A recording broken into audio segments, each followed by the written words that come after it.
Hey, everybody, and welcome to the Even If podcast. I am Christy Lowe. I'm your host, and I am always glad when we can spend some time together. I am joined today by the amazing Amanda Cox, and I am so glad you are here, my friend. Oh, I'm so honored to be here, Christy. Mhm. We have got a great conversation that we're about to dive into. Friends, before we get started, though, if you haven't grabbed that Spotify playlist that's over at evenifpodcast.com, go over there, go get it's free music. I've created a playlist for you, and it's the songs that I listen to in my office and jams, just great, encouraging tunes. And so if you haven't done that, go over to evenifpodcast.com, scroll halfway down on the homepage, and it'll be right there for you to sign up for that. It'll also get you the newsletter and get you all of the inside information going on in the podcast. So go get that today.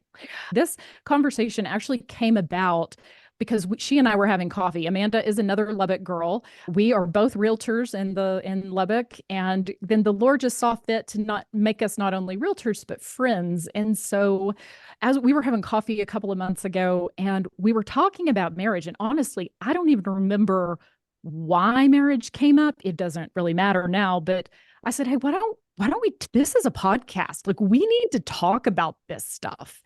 And so she has graciously agreed to come on and chat with us about marriage. Her heart for marriage is incredible. I think you're going to be incredibly blessed by it. So, Amanda, let's get started. But tell everybody a little bit about you and Tyler. How old were y'all when y'all met early in life, didn't y'all? Oh, so early. Yes. Yeah. So Tyler and I met and he was 14 and I was 16. I have a October birthday and he has a June birthday. So I was a junior and he was a sophomore and we just hit it off really early. We got married I was 20, he was 18. 2 weeks shy of his 19th birthday. I always like to throw that in. So I don't sound like I He married a married him baby. an older lady. Yeah, yeah, he did. Older and wiser. Yeah, so we've been married. This June will be 20 years. We have a Mhm. son that is 14, and yeah, we've had a pretty cool 20 years. That's awesome. 20 years is nothing to scoff at. John and I've been married for 23 years, and it does not happen by accident. I can tell you No. that. Marriages that last do not happen by accident, or at least good ones, because you can be married and not happy. We do know that for sure. Y'all were babies when y'all got married. John and we were 20 and 21 when we met. So we dated through college, and then we got married when he was in grad school. But we were still babies. Like I look back now and I'm still like, we were 24 and 25, but I still think we were babies. And I know it's insane, isn't it? I love though that I've gotten to grow up with him. And you said something before, and this kind of leads to where we're going with this conversation. A few months ago, John said something to me. Okay. And then I turned around and said it to her. And a couple of months ago, I had come to John with like some silly idea about something. It was not a bad idea, but and I didn't think he would go for it. Okay. He just looked at me and he goes, "Let Christy be Christy," just like that. And it wasn't like an indictment on me or anything like that. He was just simply saying, "I'm just going to let you be you." Like I wouldn't do that, but it's because I'm not you. And so when she and I were communicating, I wrote, "Let John be John." And I want you to share with the listeners, you said something about Tyler and about when y'all got married versus who he is now. Can you talk more about that? Oh, sure. Yeah. I mean, I married an 18-year-old boy. And if any Mhm. of us have known them or married them or are raising them, like they're 18-year-old boys. And he grew up in church, 2 weeks old, nursery, and but he did not form a relationship with the Lord to his mid-20s. So the Tyler that I married to the Tyler now, 20 years later, who has came on a journey of having a relationship with the Lord, of seeking and searching the Lord every day in all he does. The man I'm married now is truly just a godsend. Hmm. In that, don't you love seeing the different versions?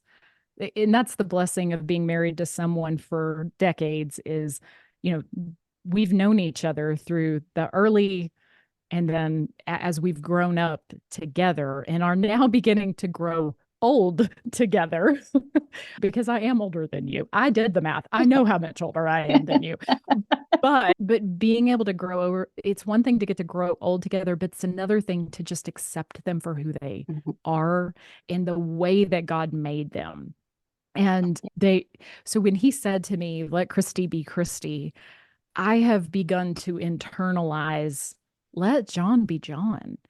One of the things I think we do, or I don't know if you do this, okay? So, okay, wait, before we go any further, friends, I got to clarify something here, okay? Amanda and I, when it comes to our personalities, although we both love Jesus, we are wired entirely different. Okay. Amanda is very put together and type A and organized. I am not. Amanda does not fly by the seat of her pants, though. And I think flying by the seat of my pants is like a first class adventure kind of thing. So we come to this from different perspectives, right? I think one of the things, that being said, I think one of the things that we can do is we look at our spouse as someone who is different than we are because Tyler's more like me, right? Yes, Okay. completely. We could not be more different. Yes. John is very highly organized, very methodical. I think they have like type A. He's like type capital A. So, I mean, that's just, Um, it, but I think we can try to make them or want them to be someone that they really aren't wired. They're in the dangers of that. Hey, do you struggle with that? Like, does it drive you crazy that he's flies by the seat of his pants sometimes? No. So I have, I guess, like a gift from the Lord of like, I have always known Tyler's potential. I have always seen the Jesus in him. I have called out, we have had this conversation for 20 years. I would go to him and be like, I didn't realize at the moment, maybe it was a little prophetic, but I'm like, you are a leader of men literally flock to you. They want what you have, but they don't realize that what they're coming after is Jesus. They think they're coming after your hobbies because if you know Enneagram, he's a 7. We have owned everything from an airplane down to a, moped because we've literally done it. He has to do it all. Hang on, are you a one or a I'm a two? 9 and You're a I'm a nine. That's right. peacemaker. That's right. Yes. That's I right. like John's a order. 1-9 or a 9-1. I go back and forth on which one he is. I think he's a Yeah. one with a nine wing, though. Yeah. Okay. Yeah. Okay. So yeah, By the way, the couldn't be more. sevens are the best. I'm just gonna say we're I the best. mean, We bring sometimes the they stress party. me out a little bit, but I love them. And the Lord has put more 7s in my life as my close people, which is so cool. Mhm. So because I do, I love Yes. them. I love their energy and all of that. But Yeah. I have seen something in my husband for our whole marriage that he, whether depending on the season of his life, couldn't see for himself, maybe didn't want to even accept. But we're coming into a new season of like, we're both seeing the Lord giving us our, unique gifts or putting us in a place where we're showing people Jesus. And so, Mhm. That's yeah. awesome. That like I said earlier, that doesn't happen by accident, right?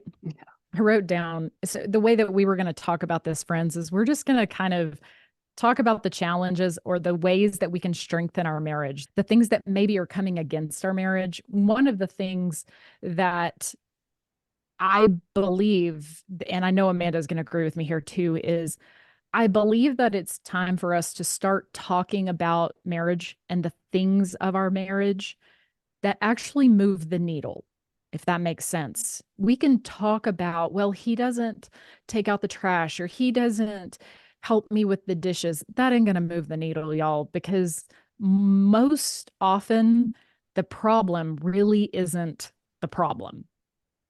And so I'm saying that to you. Whenever I say that to you, Amanda, what comes to your mind when I say the problem ain't usually the problem? Yeah, I love that. When I thought back earlier in our marriage and I was on fire for the Lord and Tyler said had a relationship with him, but wasn't like on fire with me. And I was like, why are you not like seeking the Lord with me? Why are you not like wanting to go and, serve every homeless person meals?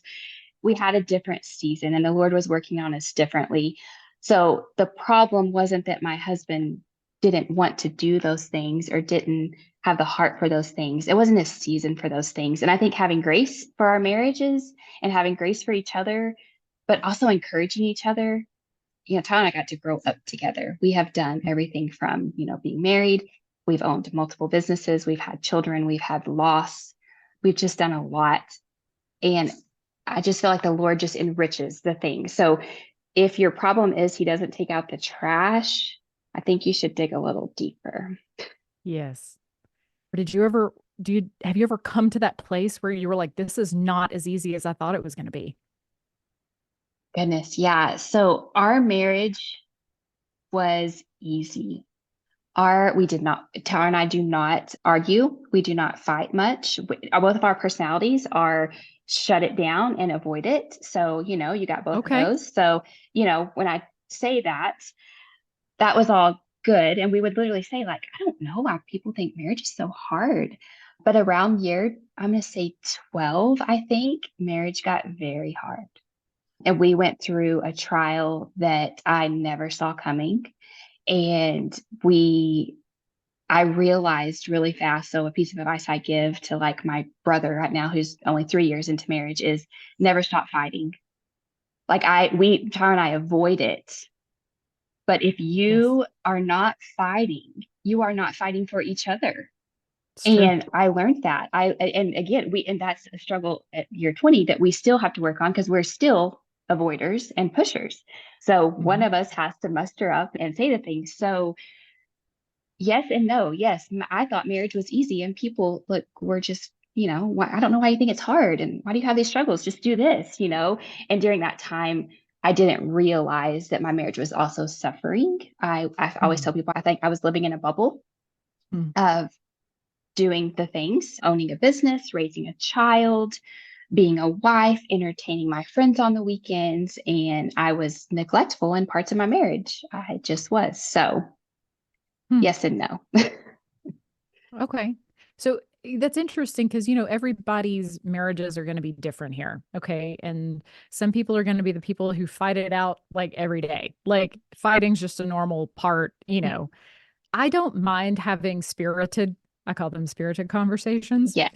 John is very much my sweet man who he's so even keeled. Like he Mhm. just nothing. I mean, if it ever rattles his bones enough to make him upset, I know I have like Yeah. way pushed the buttons because he is so, oh my gosh, he's so generous and gracious to me, like way more generous and patient with me than I deserve. I'm the hot mess. Okay, y'all. I will fully own like I am I'm the problem. It's me. Okay. Like I need the Taylor Swift t-shirt. Hi, it's me. I'm the problem. Totally. I'm not saying that he doesn't drive me crazy sometimes, just for the record. Sorry, babe, when you're listening to this, I hate to tell you, you drive me crazy sometimes, but kidding, sweet man. I love him. But we all fight differently. Okay. We all have our ways of either avoidant or conflict, or some people are real explosive and then it's like just a quick flame. Some people are very passive aggressive. There's a lot of different ways that people handle conflict. But what you just said just struck a little bit of a nerve in me because you said our marriage was suffering because of it. Mhm. And communicating with our spouse and finding a way to talk through the hard things is often one of the biggest challenges because this is someone you love. This is someone you've tied yourself to and committed your life to. And so when it's not going well or there are problems between the two of you, when we choose to not handle it, we're still handling it. I mean, you're still scooting it under the rug. Pretending it doesn't exist doesn't make it not exist. Am I right? Right. Yeah, it's okay. I mean, we all do it to a certain extent, though. Mhm. What do you think? What do you say to someone that has y'all got married early, okay? Mhm. So, when you're 18 and what'd you say, 20, whenever y'all get 20. married, there's not a lot of time for y'all to bring a lot of baggage into your marriage, but when, but people bring with them more than just past relationships into their marriage. They bring family, they bring wounds, they bring hurts from just their past. They bring their cultural, just the way that they have been raised, or any spiritual hurt or anything that the enemy has done to try to break us. How do we cope with that? How do you cope with that have you seen that in your marriage? In terms of when y'all came together or now? So I don't think like I said, we got married so young. We really didn't Yeah. have a lot of things, but I'll tell you, we came from two different families. Yeah. I came from a paycheck to paycheck family who I would call, we struggled. We did. Yeah. We Same. struggled, and that was our way of life. And then his family seemed more steps like stable and steady. So Hmm. bringing that together, talking about like your kitchen thing, Tyler does not remember this. I brought it up to him and he's like, I think you're making it up, but I'm not. Early. I mean, like, let's say, like I said, a month married. I don't know what the conversation was, but we were talking about money and finances. And he Uh-huh. looked at me and said, we will never struggle. Oh. I took that as I will work my butt off the rest of my life so that we don't struggle. Again, that's not what he said at all, but that came to me whenever he said that. It was like him saying, and you need to help provide. And that's not what he was saying at all. So we all bring baggage, is what I'm kind Yeah. of getting Yeah, at. we do. But I would say communication has been huge for us. I am an Yeah. Enneagram geek. It just is. I know people love it or hate it, but it opened up a door for us to realize why you're the way you are. And the Lord made Mm. you, instead of fighting my Yes. husband's hobbies, I learned to Yes. maybe have better discussions about his hobbies. And I'm sure he has 100 things to say about my personality or whatever. But I would say communication is key, and learning the person's heart for it. Like if you're Mm. bringing baggage, why are you still carrying that? And what can you do as a spouse to either help lighten the burden, or um, if they need the help, if they need help, whether it be Yeah. counseling or leadership or guidance. Uh, so I think if you bring something heavy into a marriage, or even something light, being able to communicate it. And then I love the saying, you cannot understand my frustration if you first do not understand my expectation. And when you go into a Oh. marriage, like we were so young, we didn't really know what to expect or what our expectations were. We were not able to vocalize them. I think we knew what we wanted marriage to look like and what we wanted, but it was hard to vocalize it. So it took us years to learn. And I think that of course, we're never all there, but I think that we've gotten better at communication. And we Mm. have a phrase that we use that my sister in law actually taught me. If you've got something hard to say, whether it's truth that needs to be said or maybe a mistake you've made or whatever, we always look at the other one and say, I need you to prepare your heart. Mm. And that gives them the mindset instead of dropping a bomb on somebody that's like, oh, by the way, I spent $10,000 on a credit card today. It's like, I need you to Yeah. prepare your heart. So it kind of puts them in a frame of this could be really good or really bad, because it's not always Yeah. bad things that you prepare your heart for. But that is something that I think if you carry something in, communication and expectation would help. Oh, huge. Absolutely huge. Some of the hardest conversations, by the way, that's a really good thing to say, is I need you to prepare your heart. That one of the things I've learned about my sweet husband is I have learned that at night, if there is something heavy that I need to talk about with him, night in the evening is not the time to have that conversation. It will keep him up. He will not sleep. Because he will need to process that. And I have learned that if I need to talk to him about something, I need to do it earlier in the day, and I need to do it in a place when he's going to have some time to process it and to Yeah. give him some space to. But I love that you just go to him and say, hey, I'm going to need you to prepare your heart. That's awesome. Thank you for sharing that. I'm going to be doing that. If you ever watch, did you ever watch Ted Lasso? My people know I I watched Ted didn't. Lasso. Oh my No. gosh. I love Ted Lasso. Okay, so John is now laughing at me because he knows Ted Lasso is like one of my it's my all-time favorite TV series ever. And there's this thing where when Ted Lasso and his wife were going to couples therapy, which we're going to talk about more about therapy here in just a second, when they wanted them to just be honest, like just tell me the truth, they would have this code word, and the code word was Oklahoma. And so if one of them ever said Mhm. Oklahoma, the other one had to just say the truth. Okay. So Yeah. Oklahoma comes up a couple of times in there in the conversations, anyways. So Oklahoma, look, we need to have this place where we can talk freely with our spouses. But I think it's also important to know that there's a time and a place, and praying through, like me knowing I don't need to talk to John late at night. That's not nice to keep somebody Yeah. up all night whenever that's just, like you just have to know that kind of thing. But communicating with your spouse and learning how to communicate with your spouse, that takes effort, and it takes some tenderness of learning who they are.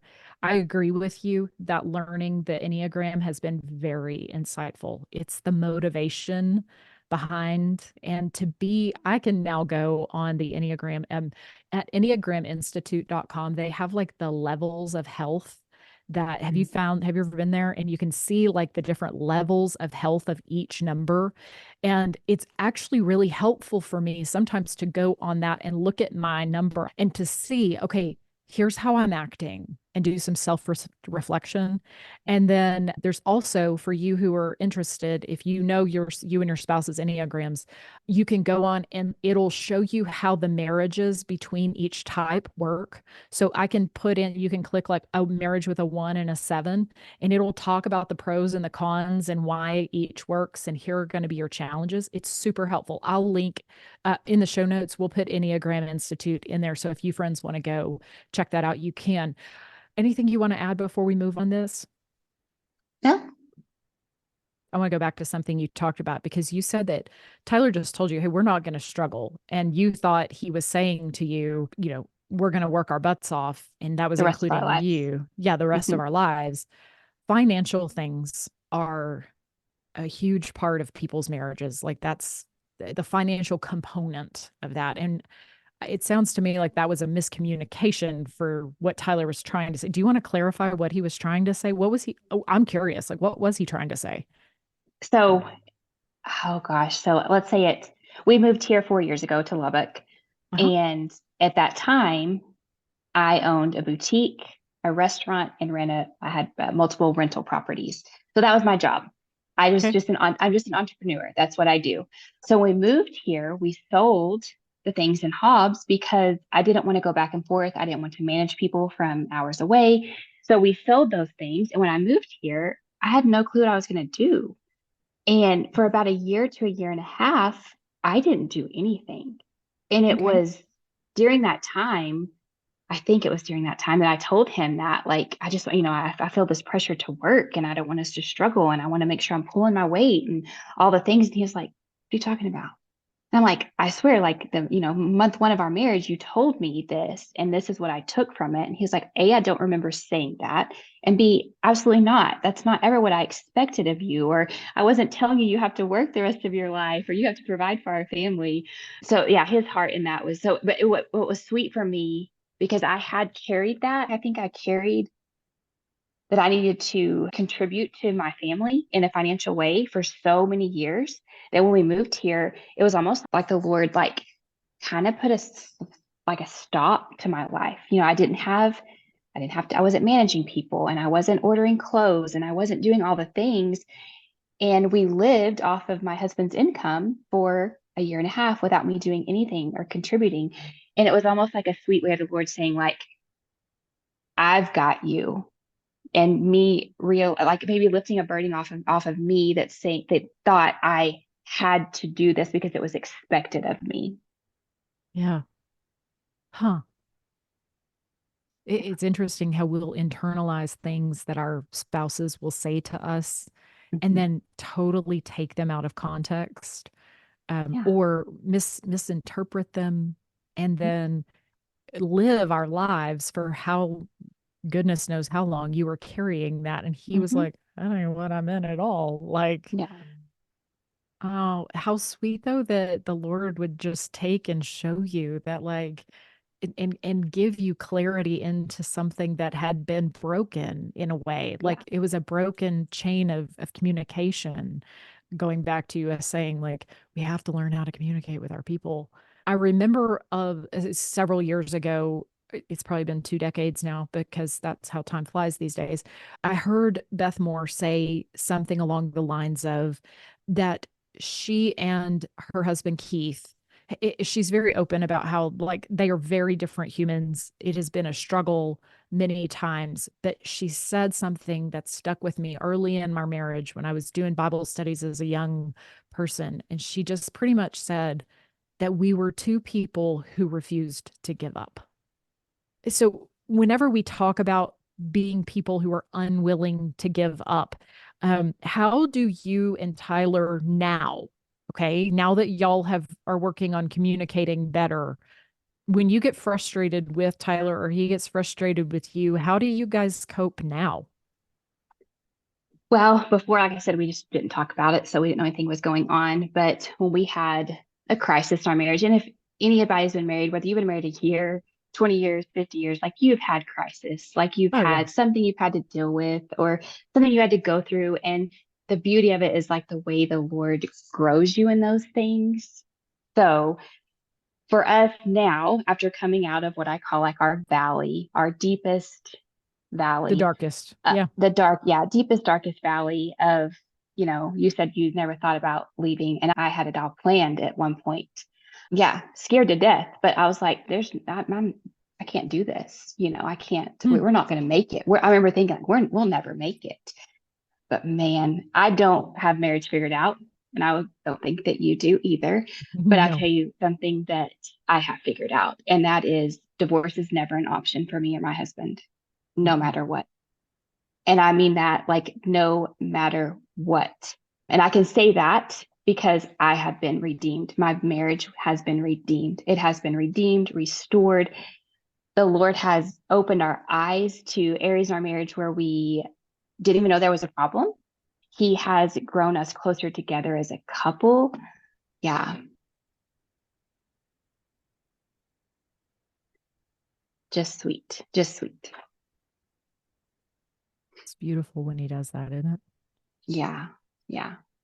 It's Yeah, worth I the think fight. that yeah, yeah. And now I know where before we were like, oh, marriage is easy. And, why do people even struggle? And now I'm like, I now have a new declaration of I will fight for you. I will bring down heaven for you. I will, I am your number one supporter. I don't know if other girls can relate, but I remember having more intimate conversations with my girlfriends than I used to have with my husband.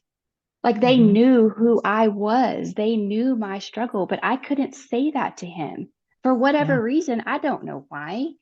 I don't know if it's anything he did or if it was me or I don't know. But now when something good or bad happens in my life, the first person I want to call is my husband.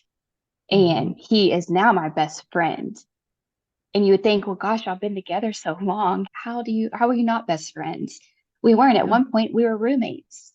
We were Yeah. living in the same house, doing everyday things. And now I am in a season where I appreciate my marriage. I appreciate my struggles. I appreciate that I met him when I was 16 years old. I appreciate that we are where we are financially. We kind of talked a little bit about that. We have worked hard, we have loved each other, and man, the favor of God that is settled on our lives is so sweet Hmm. and so beautiful. You don't get to that sweet place without the hard spaces. Like you just Right. don't. Like you don't. Every marriage goes through them. We all have those places where if you have been married for more than 5 minutes, you realize Mhm. like you don't clean the kitchen well, or you have a miscommunication that you're going to carry for. But the best marriages, I think, are the ones who have been through the fire Yeah. and have come out of it on the other side stronger and more refined, because those are the ones that are redeemed. They're the ones that shine brighter for the Lord because you've stripped away what doesn't matter. Like it doesn't Mhm. matter to me the score. I joke that I can't keep score because I don't count that well. So like I can't keep score with you. Like how many times you took out the trash and how many times I unloaded the dishwasher. I can't keep score with that. Like we've just got to work together to keep our family moving forward. And Yes, saw I you think saying. What were you that, gonna say? yeah, I'm sorry. I think that if you're worried about the small things, such Hmm. as he doesn't take out the trash or, she doesn't pick her clothes up off the closet floor, marriage has got a lot more in it than that. And if you are worried about the small things, I guarantee you there is something bigger that is maybe not that problem, but you're going to face bigger things. So pick your battles. And yeah, if you need to Yes. have a conversation about please put your undies in the hamper, that's great. But making it like I'm gonna leave or whatever, like that's not Yeah. it. Let me tell you, if someone's married for 20 years, that stuff is not as important when you are in the ditches with each other and learning to love each other and communicate with each other. So there's a Hmm. lot bigger things to marriage than the small things. So pick your battles. Yes. Yes. That's probably been something. John's really good at picking his battles. He really is. Like he's very discerning. He knows when he's very good at knowing like, okay, this is worth getting into an argument Mhm. with me over. Like I said, it's rare. Like he's just really good about that. I'm fiery. Like I have been fiery my whole life. But I came into, we touched on earlier about the baggage that we bring into our marriage, but both brought our families, like you said earlier. And there were some things about marriage, some misconceptions I had about how people should treat each other.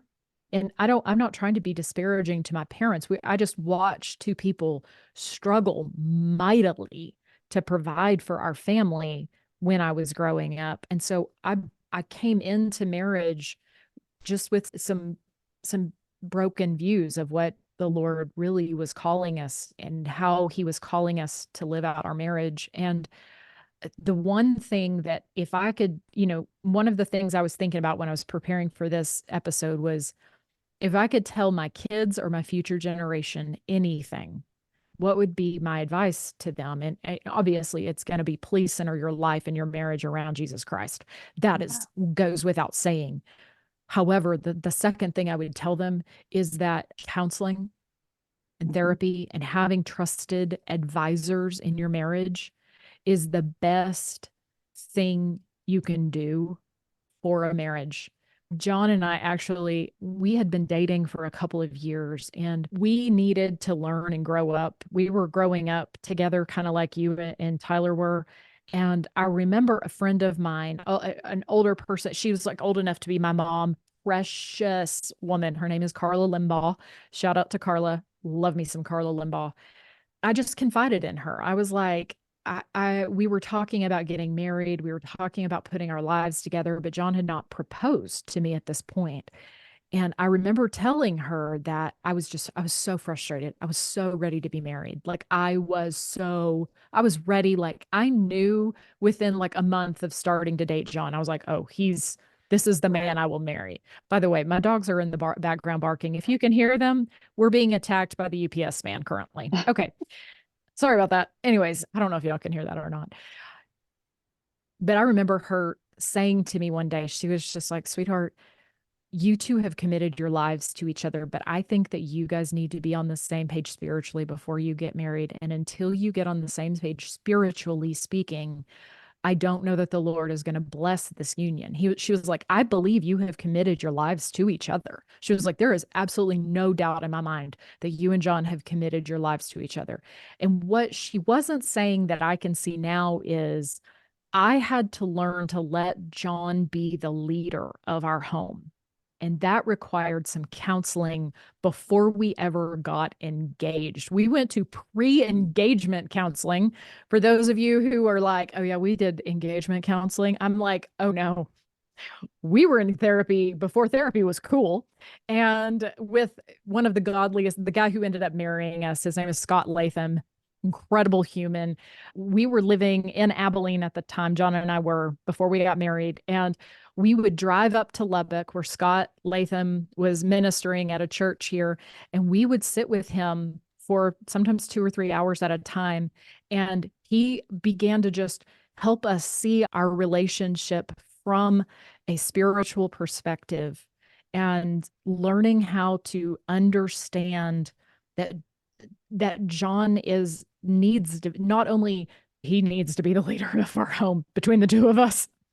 He needs to be the leader of the home, but that spiritually speaking, God needed John to be the leader of our home. And so we went to pre-engagement counseling, and it was the very best gift we have ever given ourselves. And we've been to therapy and counseling over the years here and there. Like, I mean, counseling is far and away the best thing you can do for your marriage. It is a gift.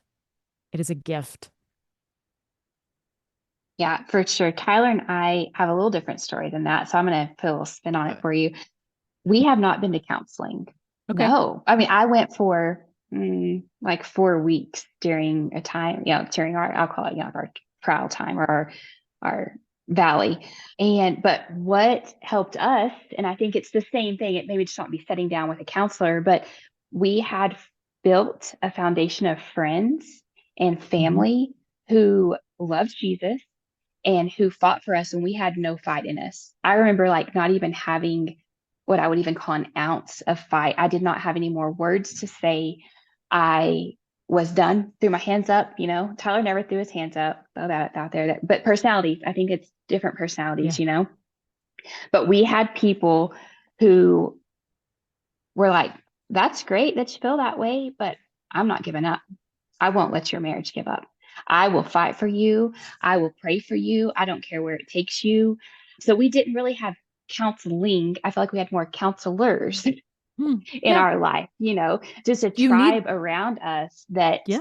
yes, you need a tribe. You need Oh, yeah. someone and whether it's like, you're new in marriage and you find someone who you're like, I want to model, I want to follow them. I love the way they XYZ, or vice versa. Yes, I grew up this way, or I see these people and I don't really want to do that. So, excuse me. But yeah, for us, it wasn't counseling, it was counselors. Hmm. That's you, you said that when you say the word tribe, we've got to have people in our life who are willing to speak truth. I Yeah. mean, we have to have people that are willing to pray on our behalf, to fight on Mhm. our behalf, because the enemy wants to steal, kill, and destroy everything. And that is, I mean, especially true for our marriages. Our marriages, I believe, are under attack. Oh, yeah. I mean, oh, the enemy so badly wants to destroy the family nucleus because if he can destroy the one thing that is supposed to be the safest thing we have, he can wreak havoc on the rest of our lives. And so the enemy, I think it's about time for us to start recognizing that the enemy is coming against your marriage. And if you have never thought about that, it's time to start thinking about that. Hmm. He is he is prowling. The enemy will tempt you in ways that you never thought possible because he wants to destroy your marriage and you are naive if you don't believe that. He's looking for ways, either through For sure. temptation. Yeah. Yeah. And it Yeah. interesting how we put our spouses on a pedestal that they've never asked to be put on, Mm. like we are Terrible gods. protecting, yeah, we're protecting their, whatever emotions, their heart, their mind, their energy, whatever we're protecting, but we're not. We are hiding in shame. And that I always say, whatever it is in your life, whether it's something small or something big, it will come to the light. It's going to Yes. come to the light. Be prepared for it. So we have some mottos in our family that we've just like started. I have a 14-year-old, so I'm raising a man. And one of those is always do what's right. Hmm. Whatever situation you're in. And, it seems like, oh, that's simple. I think I literally got it from his preschool class, but it has stuck with us because whether you're 3, 10, 40, whatever, just do what's right. If you Yes. are worried about telling your husband about your debt or telling your husband about anything, whatever it is, an addiction or whatever, just do what's right. Yes, And you will both be better for it. 100%. absolutely. Yes, 100%. And you know what? I think that anyone who's hearing this today, if there is some conviction over you need to have a conversation with your husband or your spouse, I think the thing about it is be prayerful as you go into the conversation. Like we were talking about earlier of own your own messes. And that's one of the things that if I could tell younger me anything was that we've got to own our own mess. Like own your mess because most of the time your spouse can handle it. They're not as fragile as you think they are. They can handle the truth, but you've got to be honest. You have to be honest with them about what's going on. And that's for me in some of the family curse of what I brought into marriage was hiding things from our spouse was just normal. Like you just that was normal. That was normalized in my family of origin was like if you didn't want them to know something, you just didn't tell them and that was fine, no big deal. But it was eating me alive. And thankfully, the Holy Spirit did not let me loose. I mean, one of the prayers I have over our family is like, Lord, you expose anything that needs to be exposed. You shine a big old fat flashlight into any corner that is dark. And unfortunately, he does that with me too, because I'm in that family. And so, but I also am like, Lord, do not let me loose. I am such a mess. I have lived so and made so many messes in my life. And I have seen him redeem and restore and then give me favor in areas that I don't deserve favor. And so I think that if we could just start being more transparent with the people that love us best or should be loving us best, you're going to find them more forgiving and loving. You've just got to give them the opportunity to be that way. Yeah, 100% agree. 100%. Mm. Girl, I think we could talk about, I mean, we could just keep talking for Yeah, hours. I know. Well, and we do. Whenever we have coffee, we Oh, just it's like, oh, we gotta go. Oh, yeah. ooh. Thanks for being here. Yeah, it was so good. So good. I'm glad you came. Friends, I'm tender. I think we're kind of leaving this as there are so many ways that our marriages have complications and layers. And my encouragement to you today would be to start looking at your spouse the way that the Lord sees them. However, you can pray for your spouse. The one thing you can say is, Lord, help me see them the way you see them. Yeah. And it is not easy. Nobody here is going to ever tell you that marriage is easy. It's not. It is tough. It is unrelenting at times. There are days that John Lowe wants to kill me. I am witness to the fact that he is not a murderous human because if he were, it had happened a long time ago, y'all. I mean, he's a good man. Uh, and so it's not easy. We're all messy, broken people, and we're messy, broken people who come together and bring each of our messiness and our brokenness. And so a big, huge helping of grace and mercy towards your spouse and forgiving them whenever they need to be forgiven is the one of the best gifts you can give them.